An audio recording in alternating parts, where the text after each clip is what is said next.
আকাশবাণী আগরতলা। স্থানীয় সংবাদ পড়ছি চন্দন লেখাপাল। এখনকার বিশেষ বিশেষ খবর হলো, তথ্য ও সম্প্রচার মন্ত্রকের সচিব সঞ্জয় জাজু বলেছেন, বিকশিত ভারত সংকল্প যাত্রা বিভিন্ন সরকারি কর্মসূচি এবং প্রকল্প সম্পর্কে মানুষের মধ্যে সচেতনতা বাড়াতে সাহায্য করছে। দেশে গত 9 বছরে 56 কোটি 96 লক্ষ আবেদনকে প্রধানমন্ত্রী ফসল বীমা যোজনার আওতাভুক্ত করা হয়েছে। প্রধানমন্ত্রী নরেন্দ্র মোদী আসন্ন লোকসভা নির্বাচনে 370টি আসনে জয় নিশ্চিত করতে আগামী 100 দিনের জন্য নিজেকে উৎসর্গ করার জন্য বিজেপি কর্মীদের আহ্বান জানিয়েছেন। আগামীকাল থেকে রাজ্যে শুরু হচ্ছে 3 দিন ব্যাপী খেলো ইন্ডিয়া ইউনিভার্সিটি গেমস 2023-এর যোগাসন প্রতিযোগিতা। এবারে আসছি বিস্তারিত সংবাদে। তথ্য ও সম্প্রচার মন্ত্রকের সচিব সঞ্জয় জাজু বলেছেন, বিকশিত ভারত সংকল্প যাত্রা বিভিন্ন সরকারি কর্মসূচি এবং প্রকল্প সম্পর্কে মানুষের মধ্যে সচেতনতা বাড়াতে সাহায্য করছে।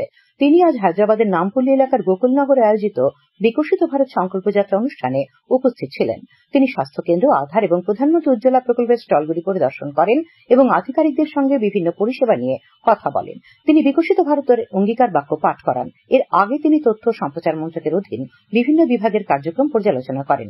PIB, central bureau of communications, প্রকাশনা বিভাগ, দূরদর্শন, আকাশবাণী এবং সেন্ট্রাল বোর্ড অব ফিল্ম সার্টিফিকেশনের আঞ্চলিক কর্মকর্তারা সেই বৈঠকে উপস্থিত ছিলেন।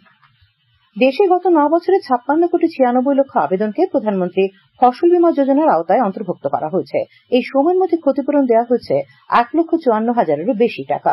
উল্লেখ করা যেতে পারে, প্রধানমন্ত্রী ফসল বীমা যোজনা ভারতীয় কৃষকদের জন্য একটি সহজ, সাশ্রয়ী ফসল বীমা যোজনা, যা প্রাকৃতিক দুর্যোগ, কীটপতঙ্গ বা রোগের কারণে ফসল নষ্ট হলে সেক্ষেত্রে আর্থিক সহায়তা নিশ্চিত করে। প্রাক বপন থেকে শুরু করে ফসল কাটা পর্যন্ত সমস্ত অপ্রতিরোধযোগ্য প্রাকৃতিক ঝুঁকি এতে অন্তর্ভুক্ত রয়েছে। এক জাতি এক ফসল এক প্রিমিয়াম নীতি অনুসরণ করে প্রধানমন্ত্রী ফসল বীমা যোজনা কৃষকের ফসলের ক্ষতির ক্ষেত্রে ব্যাপক সহায়তা প্রদান করে। কৃষি ও কৃষক কল্যাণ দপ্তরের উদ্যোগে কৈলাসহরের গৌরনগরস্থিত কৃষক বন্ধু কেন্দ্রে কৃষকদের নিয়ে আজ এক প্রশিক্ষণ কর্মসূচির সূচনা করেন গৌরনগর পঞ্চায়েত সমিতির চেয়ারম্যান নারায়ণ সিংহ।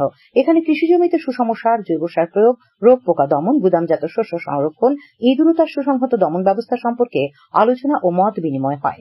কৃষি তত্ত্বাবধায়ক পরাগ রায়চৌধুরী জানান, বিজ্ঞানসম্মত চাষাবাদ, কৃষিকাজে প্রযুক্তির ব্যবহার ইত্যাদি বিষয়ে কৃষকদের সঙ্গে আলোচনা মত বিনিময় করার লক্ষ্যেই এই কর্মসূচির আয়োজন।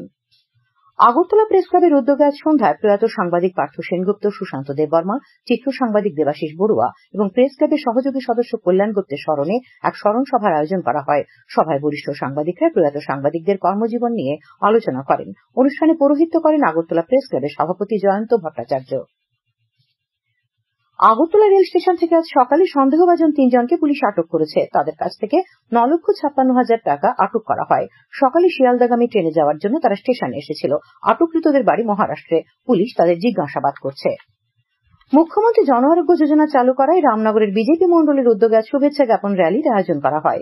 র্যালিটি থেকে মুখ্যমন্ত্রী অধ্যাপক ডক্টর মানিক সাহাকে রাজ্যের জনগণের স্বার্থে এই পদক্ষেপ গ্রহণ করায় ধন্যবাদ জানানো হয়। মন্ডল সভাপতি বলেন, বর্তমান রাজ্য সরকার প্রতিটি ক্ষেত্রে জনগণের কল্যাণে কাজ করে চলেছে এবং আগামী দিনেও এই প্রয়াস জারি থাকবে বলে তিনি আশা ব্যক্ত করেন।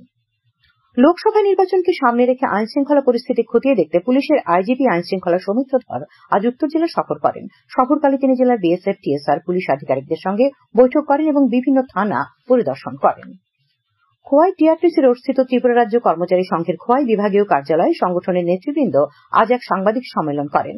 জানানো হয়, প্রধানমন্ত্রী জন আরোগ্য যোজনা প্রকল্পে রাজ্যবাসীকে সুবিধা প্রদানের জন্য রাজ্যের মুখ্যমন্ত্রীকে ধন্যবাদ জানিয়ে আগামীকাল সকালে কর্মচারী সংঘের সদস্যরা একটি অভিনন্দন বাইক র্যালি করবেন।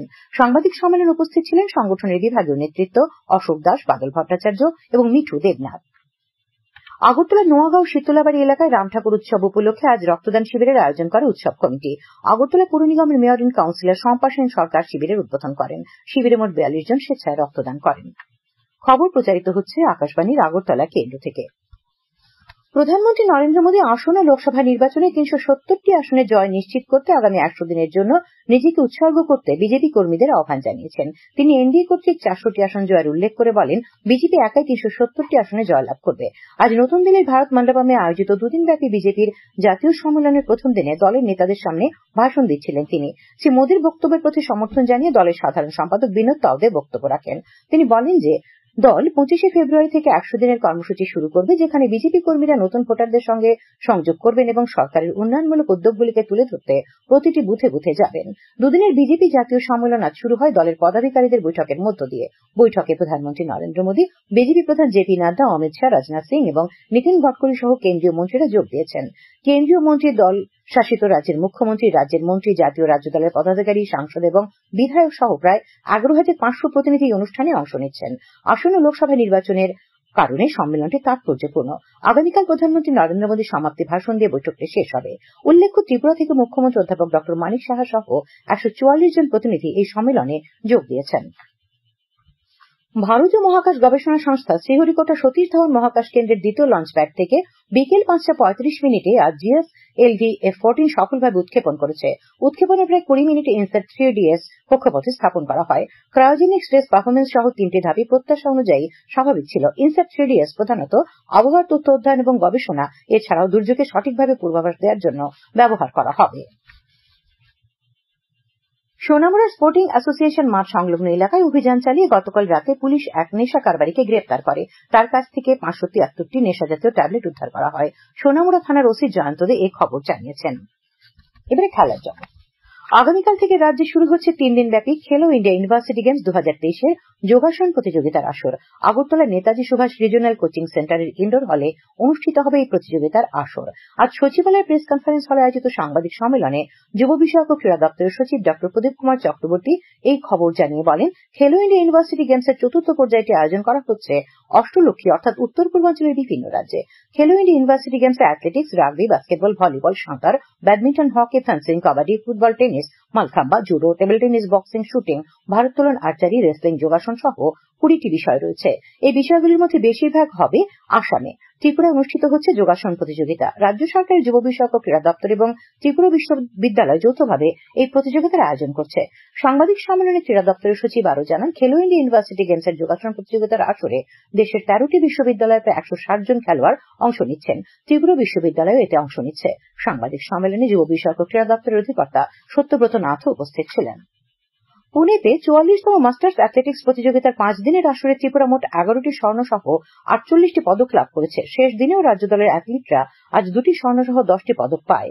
আসরে রাজ্য দলের হয়ে 2টি স্বর্ণ পদক পান মিতালি দেবনাথ। তাছাড়া 1টি করে স্বর্ণ পদক দখল করেন সবিতা দাস, শেফালি বর্ধন, রিঙ্কু সরকার, মমতা নাথ, হাবিব মিয়া, কাজল চন্দ্র দাস, দেবাশিস মজুমদার, সাহানারা বেগম এবং 4x4 মিটার রিলেতে 55র্থ মহিলা দল।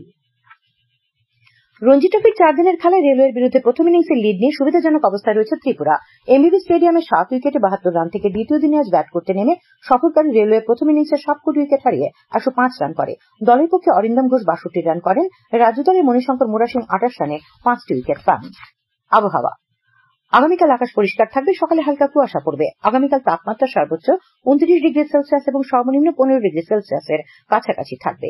আজ দিনের সর্বোচ্চ তাপমাত্রা ছিল 29.4 ডিগ্রি সেলসিয়াস এবং সর্বনিম্ন তাপমাত্রা দেখা গেছে 15.3 ডিগ্রি সেলসিয়াস। শেষ করার আগে খবরের বিশেষ অংশগুলি আরেকবার। তথ্য ও সম্প্রচার মন্ত্রকের সচিব সঞ্জয় জাজু বলেছেন, বিকশিত ভারত সংকল্প যাত্রা বিভিন্ন সরকারি কর্মসূচি এবং প্রকল্প সম্পর্কে মানুষের মধ্যে সচেতনতা বাড়াতে সাহায্য করছে।